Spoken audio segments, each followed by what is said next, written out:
দেখুৱালো নহয় জানো আমি কৰি দেখুৱালো যোৱা এটা মাহ দিনে ৰাতিয়ে ৰাইজে কষ্ট কৰি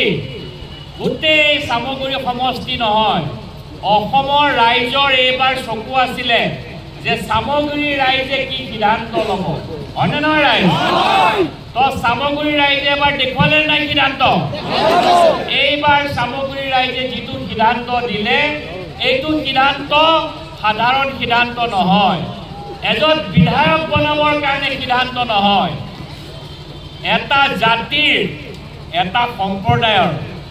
এখন ৰাজ্যৰ ভৱিষ্যত ৰাজনৈতিক সমীকৰণৰ এক সলনিৰ এক পৰিৱৰ্তনৰ ইংগিত যদি বহন কৰিছে সামগ্ৰী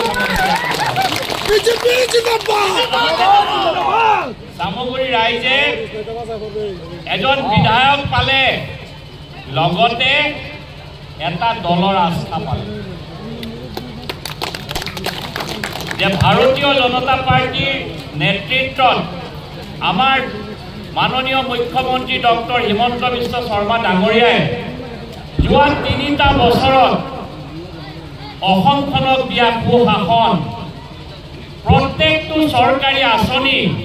কোনো জাত পাত সম্প্ৰদায় বিচাৰ নকৰাকে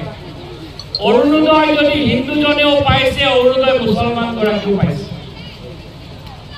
অৰুণোদয় হওক আয়ুষ্মান ভাৰতৰ কাৰ্ডেই হওক বা চৰকাৰী চাউল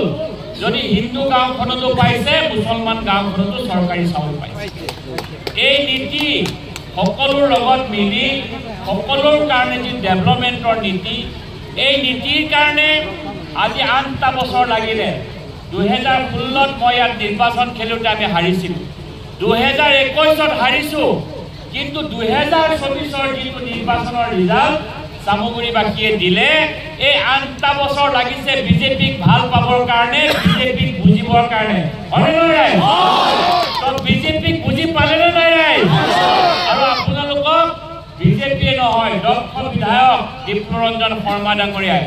মই দীপ্তৰঞ্জন শৰ্মা ডাঙৰীয়াক আহোঁতে কৈছোঁ গাড়ীত যে ৰাইজে তোমাক বহুত মৰমেৰে জিকাইছে ৰাইজে যদি এগুণ মৰম দিছে তুমি 5 গুণ মৰম ৰাইজক দিব লাগিব